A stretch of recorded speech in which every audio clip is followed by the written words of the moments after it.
moi, l'idée de faire le moindre procès d'une innovation technique magnifique et planétaire qui s'appelle Internet, la seule chose que je veux dire, c'est qu'il ne faudrait pas maintenant que Internet devienne contre-productif. C'est-à-dire que ce média qui est toujours censé nous ouvrir au monde et nous ouvrir à l'autre, il est assez dommage de s'apercevoir que parfois il nous renferme et il nous replie.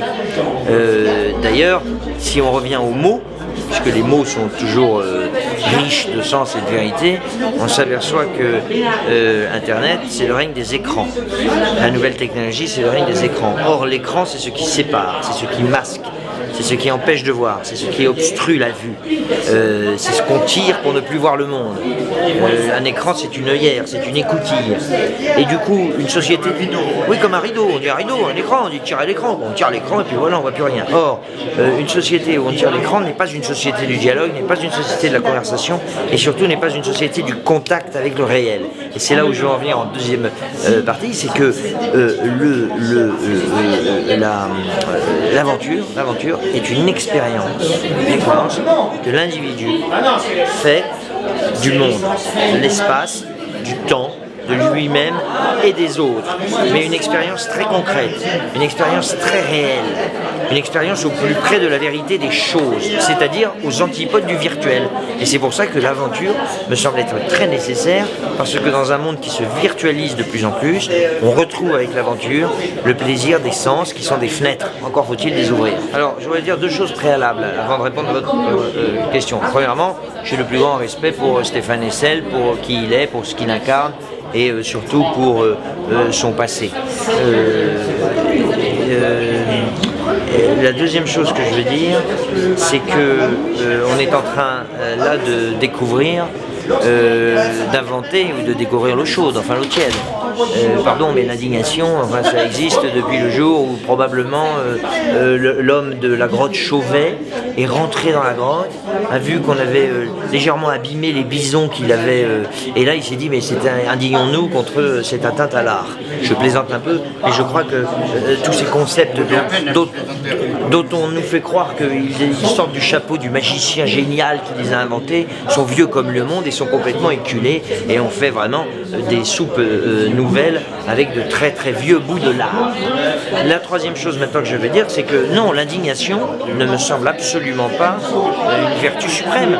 L'indignation me semble quelque chose de tout à fait normal. Je ne vois pas en quoi il faudrait se réjouir de quelque chose qui me semble être constitutif de l'homme. Il est tout à fait normal de s'indigner, et moi ce qui m'effare, c'est qu'on puisse ériger ce sentiment qui me semble vraiment, alors là, l'un des degrés zéro du spectre des sentiments qui composent la nature humaine, qu'on l'érige en quelque chose de tout à fait nouveau et de tout à fait merveilleux.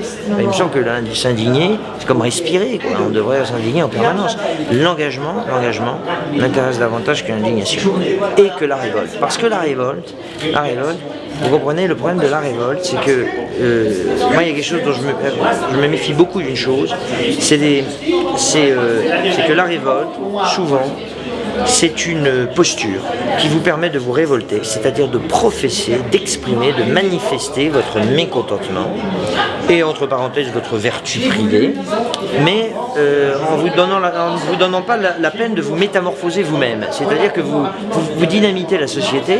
Et moi j'aime mieux les gens qui avant essayaient de faire la révolution en eux, selon le vieux principe pacifiste de si tu veux la paix dans le monde, fais d'abord la paix en toi-même. Moi je suis plus intéressé par les gens qui essaient de se métamorphoser, de se réformer, de faire la révolution en eux-mêmes, qui essayent d'être vertueux dans toutes les secondes de leur vie, dans le tout petit espace privé de leur vie, dans le champ minuscule des gens qu'ils rencontrent et des actions qu'ils font, plutôt que les gens qui manipulent les grands principes de la révolte qui me semblent souvent être des postures et parfois simplement des professions de foi. Voilà pourquoi à l'indignation et à la révolte, je préfère l'engagement de l'aventure qui, dans son humilité, dans sa simplicité et dans son exigence personnelle, demande beaucoup plus que de brandir des drapeaux ou de mettre des tentes sur les places ou alors de casser des vitrines.